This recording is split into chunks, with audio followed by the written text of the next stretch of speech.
Dago. Egunon guztioi eta eskerrik asko aurkezpen honetara etortzeagatik, bai talde desberdinetako ordezkariei eta baita prentxari ere. Lehenik eta behin eskerrak eman nahi dizkizuet bereziki zuei Gipuzkoan egingo diren jardueren aurkezpenera etorri zaretenei, baina bereziki antolatu dituzutenei. Hemen gaude gaur nirekin mailan Xabier Kerexeta, Aldundiko etnografia teknikaria.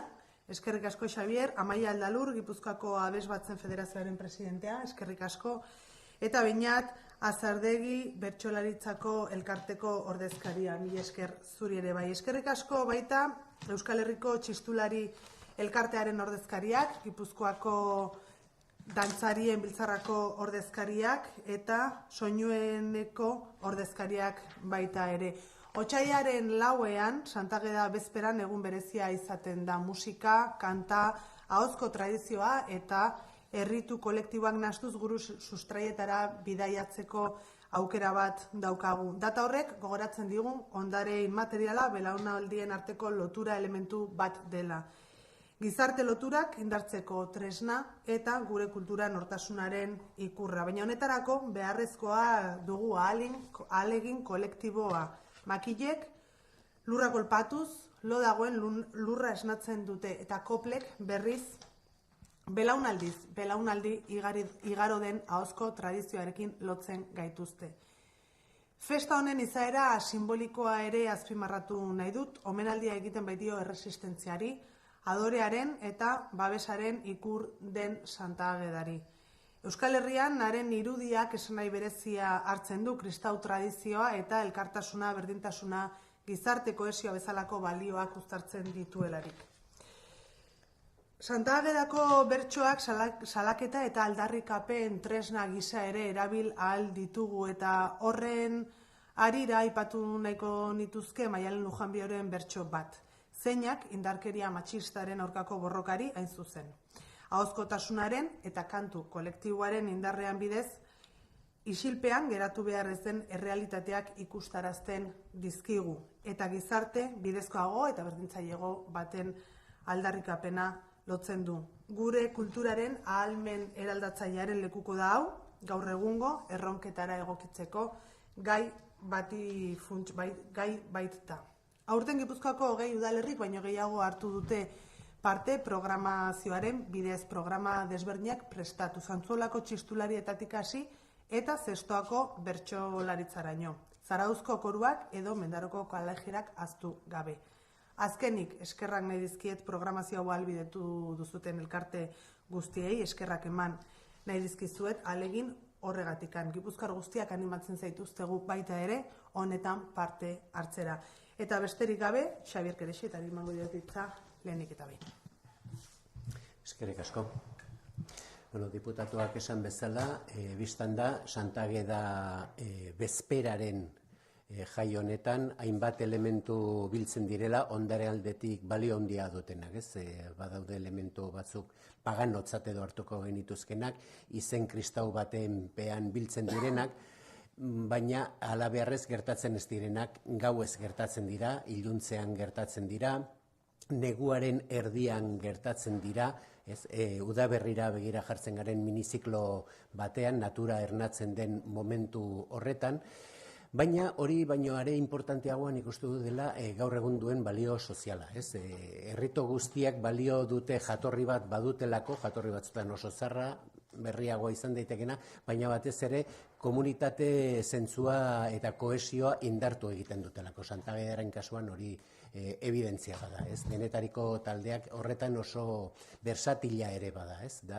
Jai bat, denetariko jendea biltzen dituna, izan daitezke auzokoak, izan daitezke euskaltegi batekoak, abesbatzak biztan da, bestelako talde motakoak, kultur talde denetarikoak, eta kohesio sozial hori indartzeko eta sendotzeko baliabide bada urtero egiten dena. Beraz hor jatorria batetik, baina oraina bestetik biltzen den ondare inmaterial multzo bat, era berean elemento material batzuk ere badituena. Eta orduan asmoa horixe da ez. Horren balio agerraraztea eta etorkizunera begira ere hori bermatzea. Besterik ez dut esateko, eskerrik asko.